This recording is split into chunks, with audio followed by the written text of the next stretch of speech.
ساندویچ درست کرد، توست درست کرد. به من گفتن با تو هم میخوری؟ گفتم آره. بگوش کن منم درست کرد. من دیدم اونجا عصبانی داری زاویه رو میگه دوست نداشتم که بیام نزدیک تشرش به منم بخوره. خب گفتم که الان عصبیه. بعد سیرم بودم. چند بار تا تشرش خورده؟ چند بار خورده. چند بار؟ مثلا وقتی که با دیگران بحث کردیم فیزیکن گفتی صدا یه لحظه صدا ساکت.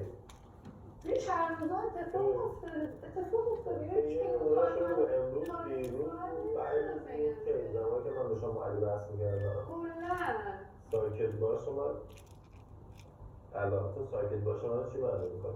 دخالت نکن یا حوصله نداشتی با من حرف بزنی حتی اصلا اینجوری نیست من اینو ازت گرفتم بذار بگم که اگه یکی به من بگه خب مثلا نه عشقم نه چیزی خیلی راحت که من عین یک آب رو آتیش اوکیه چه کلاتی؟ حالا خب بابا پلرتون آنها میگه خیلی زوده اصلا الان موجوده نمیرسه الان اصلا موجوده نمیکشه نمیرسه فعلا و چیزی که به من میگه اینه که تو بابت کار